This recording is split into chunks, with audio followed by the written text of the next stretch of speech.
दोस्तों, क्या आप एक न्यूक्लियर फैमिली में रहते हैं जहां पे हस्बैंड वाइफ एक या मैक्सिमम दो बच्चे हैं और आपको लगता है कि मैंने अपनी ज़िंदगी में बहुत सारी परेशानियां झेली है, बहुत सारे कष्ट झेले हैं और यहां से उठ करके इतने कष्ट झेलने के बाद जब मैं इस मुकाम पे पहुंचा हूं तो चाहे कुछ भी हो जाए मैं अपने बच्चे को तनिक भी चोट नहीं लगने दूंगा, तनिक भी खरोच नहीं आने दूंगा।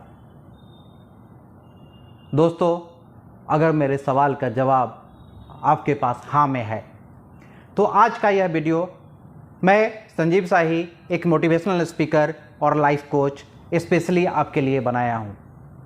मेरा आपसे रिक्वेस्ट है कि अभी तक अगर आपने हमारे चैनल को सब्सक्राइब नहीं किया है तो कृपया मेरे चैनल को सब्सक्राइब कर दें और पहले की तरह ही लाइक, शेयर एक करके मेरे हौसला अफजाई करते रहें। मुझे इससे हिम्मत आती है, मैं और बहुत कुछ अच्छा करने की कोशिश करता हूँ। तो दोस्तों, सवाल यह आता है कि जब आप परेशानियों से बढ़ते हुए, आगे बढ़ते हुए धीरे धीरे अपने मुकाम की ओर बढ़ रहे थे, उस समय में अगर आपकी ज़रूरत 100 की हुआ करती थी तो आपके परिवार में 10 रुपये भी नहीं हुआ करते थे। और चूंकि आपने उन परिस्थितियों का सामना किया है तो आज चाहे किसी भी तरह की कष्ट आपके ऊपर आए, आप हंस के उसका सामना करते हैं। लेकिन जो ब्रीड आप तैयार कर रहे हैं, जो बच्चे को आप तैयार कर रहे हैं, जहां अगर उसकी जरूरत 100 रुपये की है और आपके पास 10 रुपये भी नहीं है तो आप कोशिश करते हैं कि मैं ओवर टाइम करूं, मैं एक्स्ट्रा काम करूं, मैं यह करूं, मैं वह करूं, मैं कहीं से भी लाऊं, मैं पीएल ले लूं, बीएल ले लूं, जो भी ले लूं, लेकिन मैं पैसे ला करके अपने बच्चे को दूंगा ताकि जो कष्ट मैंने झेला है वह उसके ऊपर तनिक भी नहीं आनी चाहिए। लेकिन मेरा सवाल यह है कि चलो ठीक है, आपकी सोच तो अच्छी है, आप किसी को तकलीफ देना नहीं चाहते हैं, आप चाहते हैं कि आपके बच्चे खुशी खुशी लाइफ निकाल लें। लेकिन जो सिचुएशन आपकी लाइफ में आज से 25 साल 30 साल पहले हुआ करती थी, आज से 20 साल पहले हुआ करती थी, समय बदल चुका है, बिल्कुल बदल चुका है। और जो प्रेशर है, जो टेक्निक्स हैं, वो पहले से 100 टाइम्स डिफरेंट वे में जा रहे हैं, एक अलग तरीके से जा रहे हैं। और अगर इस सिचुएशन में आपने अपने बच्चे को नहीं डाला तो मालूम है क्या होने वाला है? एक बहुत पढ़ा लिखा बच्चा घर के अंदर बैठा हुआ रहेगा क्योंकि वह बोलेगा कि मैं पढ़ा लिखा हूं, मैं यह काम नहीं कर सकता, मैं यह काम नहीं कर सकता, मैं यह काम नहीं कर सकता। उसके पास चॉइस नहीं होंगे। और यही कारण है कि आज के डेट में एजुकेटेड एम्प्लॉयमेंट जो है वो सबसे बड़ी एक समस्या खड़ी होने जा रही है। एक गांव का बच्चा जो पढ़ा लिखा नहीं है, 7वीं 8वीं 9वीं पास करता है, वो कुछ भी काम करने को तैयार हो जाता है। और ऐसा नहीं है कि वो गरीबी में जीता है, वो धीरे धीरे पैसा कमाना शुरू करता है, अपनी टीम बनाना शुरू करता है, लाइक माइंडेड लोगों को गांव से लेकर के आता है, अपने साथ जोड़ता है, एक बड़ी टीम तैयार हो जाती है और अब वह सेठ बन जाता है, उसको सुपरवाइजर लोग कहते हैं, और वह पैसा बनाना शुरू कर देता है। जो अमीर हैं, जो सो कॉल्ड अमीर हैं, वो हर साल अपने गांव का कुछ ना कुछ जमीन का टुकड़ा बेचते हैं। और यह आदमी जो बिना पढ़ा लिखा उस शहर में आया हुआ है, वह अपनी कमाई से हर साल गांव का एक जमीन का टुकड़ा खरीदता है। यह बढ़ता जा रहा है, पढ़े लिखे लोग गिरते हुए जा रहे हैं। क्यों?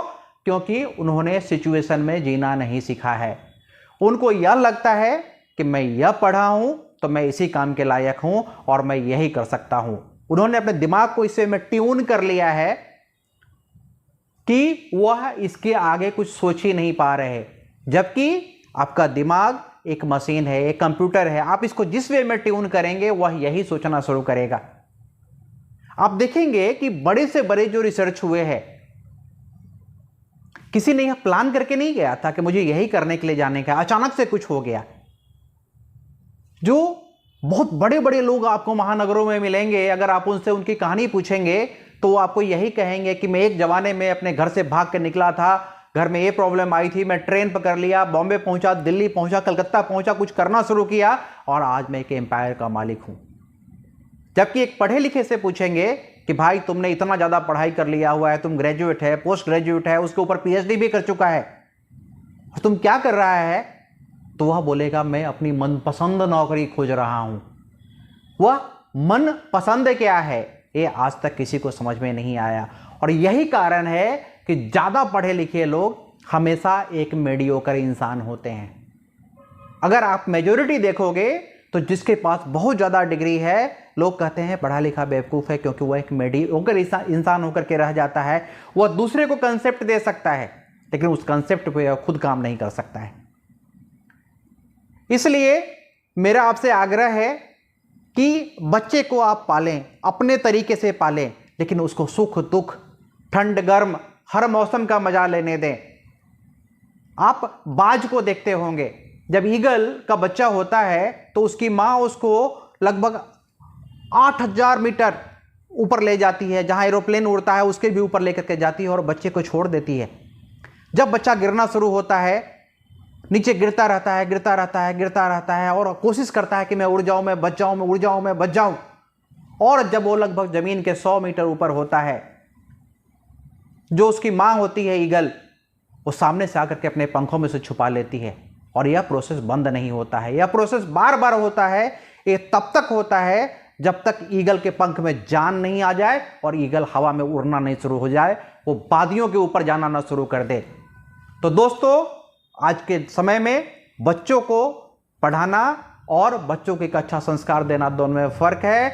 आप ईगल बनिए, आप बच्चों को दोनों सिचुएशन का मजा दीजिए, आपका बच्चा कहीं भी रहेगा बढ़िया रहेगा, अच्छा करेगा। आज के लिए इतना ही, धन्यवाद।